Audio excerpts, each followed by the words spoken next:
Welcome to Hardcore Garage. How about part 3 of bagging a 64 Oldsmobile Dynamic 88? Let's go.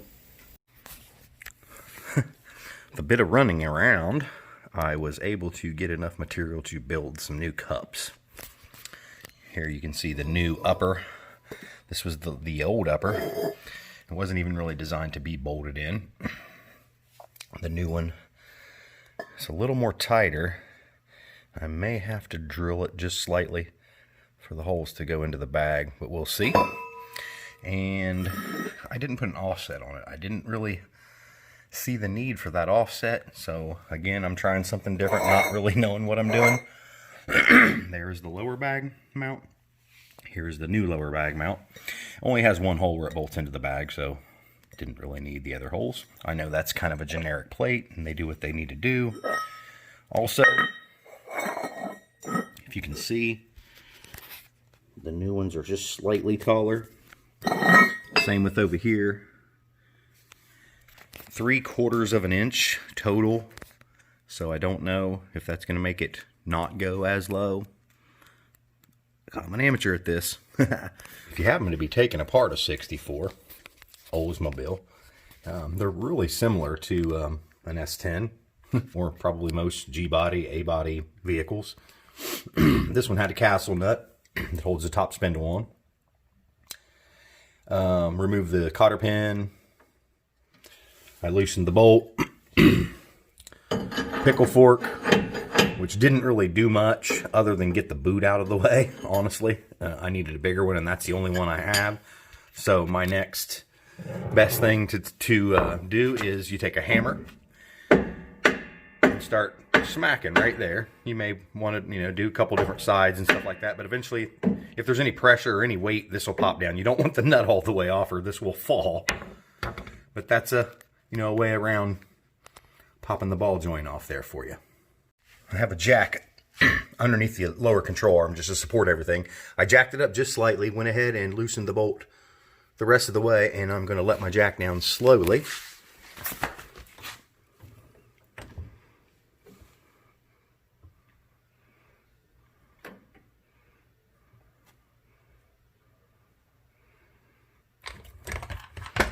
And you can see there's no weight on the jack already, so that's pretty much the relaxed part of the suspension.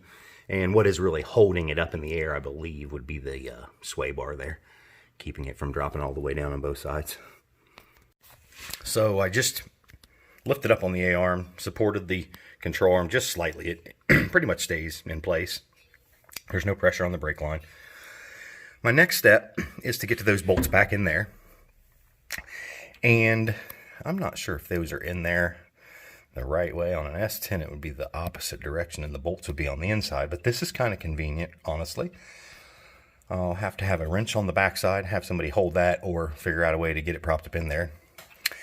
And bust those two loose, and we're going to remove this A-arm, and then on to the next step. The nut back there is 13/16, and oh, I'm sorry, that is actually the bolt in the back. I'm on the nut. The bolt is 13/16, the nut is 7/8, and you can see I got my wrench on there. We're going to see if this is going to hold by itself.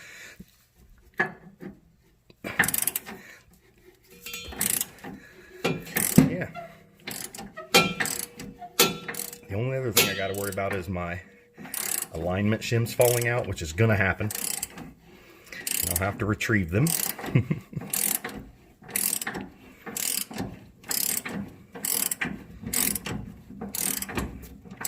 think I'll go ahead and see if I can't get them out before they drop onto the frame.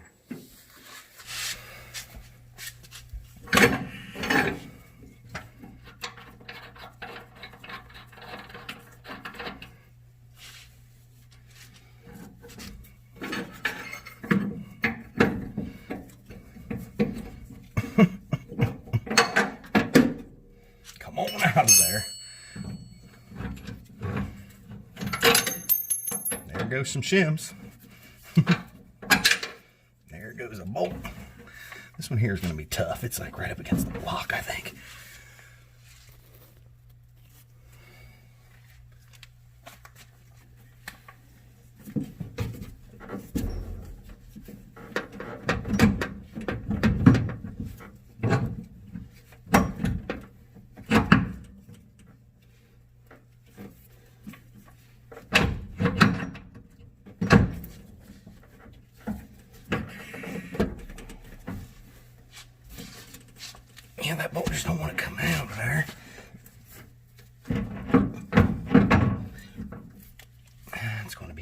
butt, ain't it?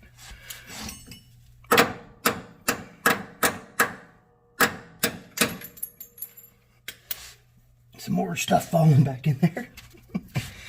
It's almost flush.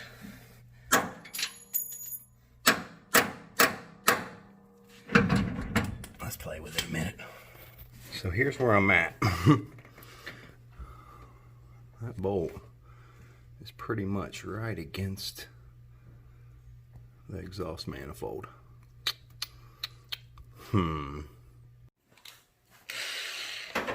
Okay, so we finally got the A-arm off. It was a bitch, but I was able to squeeze. I had to use a wrench and turn the bolt head just slightly, and I was able to twist the A-arm and get it to pop out just below there. And I've been on the 1964 Oldsmobile forum, and most people are telling me that those bolts are incorrect. They should come in from this side, the nuts be on the back side. I'm probably still going to put them back in the way that they were. Looks cleaner to me, but I think I'm going to cut this one down about 1/4 of an inch just so I don't have an issue putting it back in. But the whole reason for all of this is to be able to drill a hole here, and I already got it a little bit started there. I almost forgot to bring you guys along. But this is where the all thread will come through. That's going to hold the upper bag cup. So we need to get a hole through there. It's got to be a 1/2 inch hole. I'm not sure what size bit I'm starting with here, but it's not a 1/2 inch. I've got 3 bits laid out over there.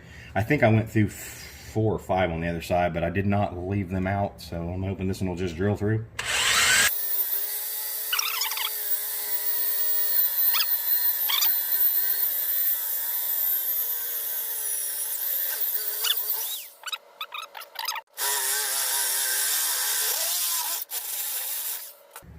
Just a dab will do you. That should work. Now I'm going to jam this bag mount all thread up through there and tighten her down and mark where it needs to be cut off.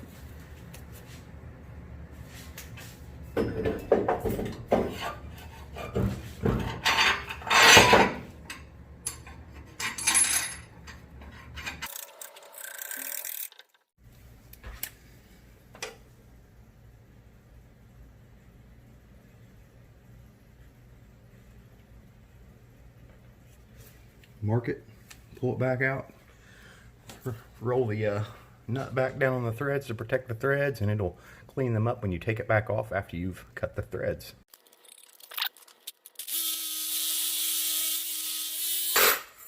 Use a new blade when you can. That one's obviously pretty dull.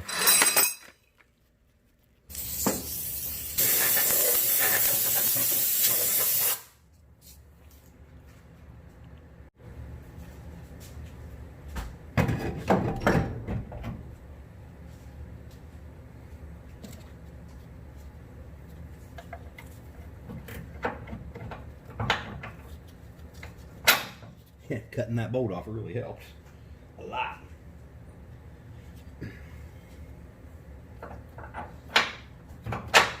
I was told that they don't have the clips on these old cars like we got on the new ones to keep that from spinning, which makes it a pain in the butt to do by yourself, or even with 2 people. It's probably not real fun, but so a lot of people just tack weld those in there.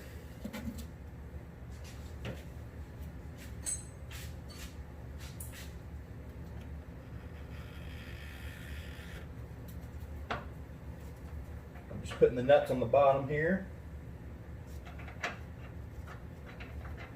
Getting them started anyway.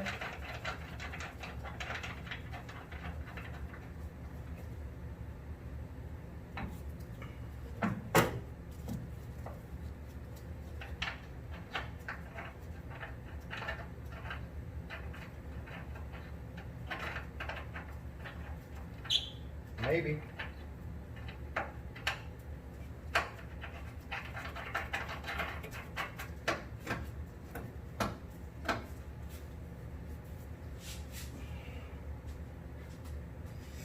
Okay, now I'm going to tighten those down a little bit. Then I'm going to put some shims in there.